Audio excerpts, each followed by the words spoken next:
भारत की राजनीति में कब कौन क्या बन जाए इसकी भविष्यवाणी अगर खुद नास्ट्रेडमस भी करने लगे तो शायद उन्हें भी एक्स्ट्रा कोचिंग लेनी पड़े। कल तक राहुल गांधी संविधान लेकर घूम रहे थे, आज अचानक उनके हाथ में फरसा भी दिखाई दे रहा है। और वो भी ऐसा वैसा फरसा नहीं, सीधे भगवान परशुराम वाला।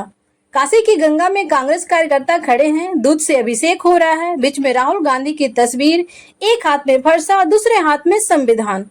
तस्वीर सामने आते ही राजनीतिक गलियारों में एक सवाल गूंजने लगा, आखिर राहुल गांधी के जन्मदिन पर अचानक परशुराम अवतार क्यों सामने आया?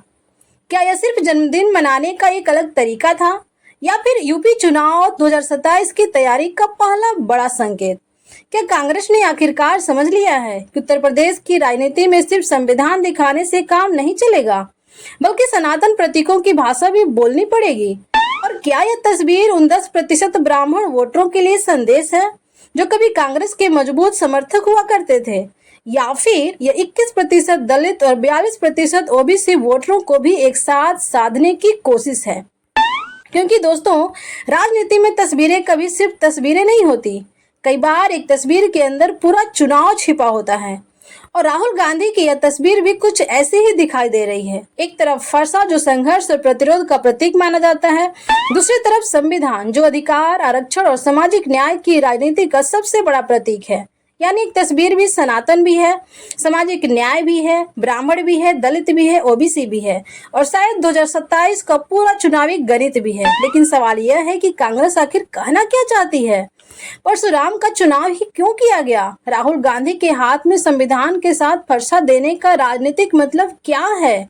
और सबसे महत्वपूर्ण, क्या यह कांग्रेस का मास्टर स्ट्रोक है या फिर चुनावी मौसम आते ही किया गया एक और राजनीतिक प्रयोग?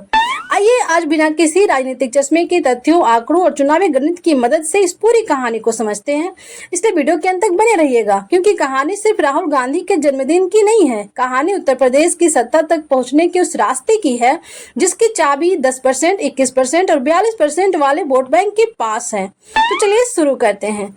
19 जून को राहुल गांधी का 56वां जन्मदिन था। इस मौके पर वाराणसी में कांग्रेस कार्यकर्ताओं ने एक अनोखा कार्यक्रम किया। गंगा नदी के बीच खड़े होकर राहुल गांधी की एक विशाल तस्वीर का दुग्धाभिषेक किया गया। लेकिन चर्चा जन्मदिन की नहीं हुई, चर्चा उस तस्वीर की हुई। तस्वीर में राहुल गांधी को भगवान परशुराम की तरह दिखाया गया था, एक हाथ में फरसा दूसरे हाथ में संविधान, और यहीं से शुरू हो गई राजनीति। सोशल मीडिया पर तस्वीर वायरल हुई। बीजेपी समर्थकों ने इसे ड्रामा बताया, कांग्रेस समर्थकों ने इसे सामाजिक न्याय और सनातन संस्कृति का संगम कहा। लेकिन सवाल है, कांग्रेस ने राहुल गांधी को परशुराम के रूप में ही क्यों दिखाया? क्योंकि परशुराम केवल धार्मिक चरित्र नहीं है, उन्हें अन्याय के खिलाफ संघर्ष का प्रतीक माना जाता है। उनका फरसा अत्याचार के विरुद्ध लड़ाई का प्रतीक है। साथ ही परशुराम का सबसे बड़ा संबंध ब्राह्मण समाज से माना जाता है। यानी अगर किसी नेता को परशुराम के रूप में दिखाया जाता है तो उसका सीधा संदेश ब्राह्मण समाज तक जाता है। अब यही कांग्रेस की राजनीति शुरू होती है। कांग्रेस यह संदेश देना चाहती है कि राहुल गांधी केवल दलित पिछड़ों की राजनीति नहीं करते, वह सनातन परंपरा और ब्राह्मण समाज का भी सम्मान करते हैं। यानी कांग्रेस एक साथ दो नावों पर सवारी करना चाहती है, हिंदू पहचान भी और सामाजिक न्याय भी। अब तस्वीर का दूसरा हिस्सा समझिए। राहुल गांधी के दूसरे हाथ में संविधान है। ये कोई नई बात नहीं है। पिछले कुछ वर्षों से राहुल गांधी लगभग हर रैली में संविधान लेकर दिखाई देते रहे हैं। वह लगातार कहते हैं कि संविधान दलितों, पिछड़ों, आदिवासियों और गरीबों का सुरक्षा कवच है। जातीय जनगणना, आरक्षण, सामाजिक न्याय, ये सारे मुद्दे राहुल गांधी लगातार उठाते रहे हैं। इसलिए तस्वीर में संविधान का मतलब तो साफ है। कांग्रेस एक तरफ ब्राह्मणों को संदेश दे रही है, दूसरी तरफ दलित और पिछड़े वर्ग को भी आश्वस्त कर रही है कि उनकी राजनीति नहीं बदली है। यानी एक हाथ से हिंदू वोटरों का संदेश और दूसरे हाथ से सामाजिक न्याय का संदेश। अब समझिए 10% वाला खेल। दोस्तों, यूपी की राजनीति जातीय गणित पर चलती है। अगर ब्राह्मण वोट की बात करें तो अनुमानित तौर पर यूपी में ब्राह्मण आबादी लगभग 10% मानी जाती है। यह बहुत बड़ा वोट बैंक है। 1990 के दशक तक ब्राह्मणों का एक बड़ा हिस्सा कांग्रेस का पारंपरिक वोट हुआ करता था, लेकिन समय के साथ यह वोट बीजेपी की तरफ चला गया।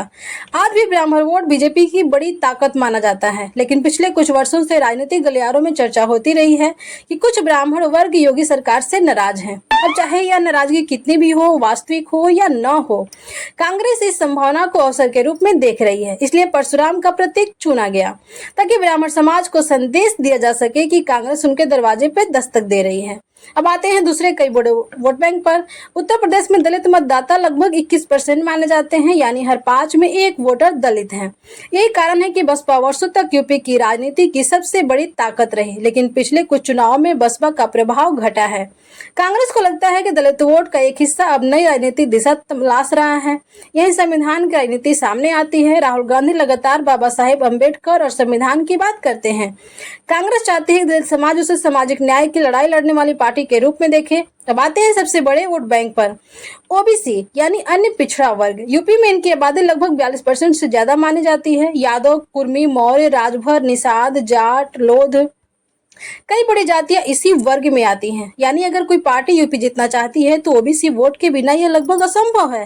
राहुल गांधी लंबे समय से जातीय जनगणना की मांग कर रहे हैं। वह कहते हैं कि देश में जितनी आबादी उतना हक मिलना चाहिए। यही संदेश ओबीसी वर्ग को आकर्षित करने के लिए दिया जाता है।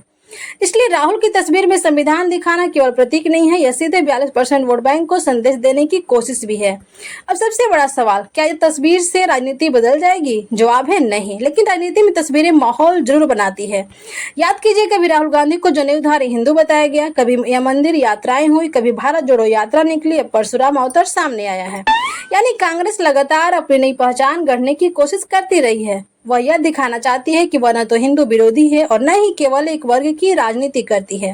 दोस्तों, राहुल गांधी का परशुराम अवतार सिर्फ एक तस्वीर नहीं है, यह एक राजनीतिक संदेश है। एक ऐसा संदेश जिसमें 10% ब्राह्मणों को आकर्षित करने की कोशिश है, 21% दलितों को भरोसा दिलाने की कोशिश है और 42% ओबीसी वोटरों को अपने साथ जोड़ने की रणनीति है। अब सवाल यह है कि क्या यूपी की जनता इस संदेश को स्वीकार करेगी कि कांग्रेस इस नई रणनीति से बीजेपी के मजबूत वोट बैंक में सेंध लगा पाएगी, या फिर यह तस्वीर सोशल मीडिया तक ही सीमित रह जाएगी? अपनी राय कमेंट सेक्शन में जरूर दीजिएगा। क्या राहुल गांधी का यह नया अवतार राजनीतिक मास्टर स्ट्रोक है या फिर सिर्फ चुनावी प्रयोग? वीडियो पसंद आया हो तो लाइक कीजिएगा, दोस्तों के पास शेयर कीजिएगा। चैनल पर नए हो तो सब्सक्राइब करके बेल आइकन जरूर प्रेस कीजिएगा। तो मिलते हैं नेक्स्ट वीडियो में, तब तक के लिए जय हिंद, जय भारत।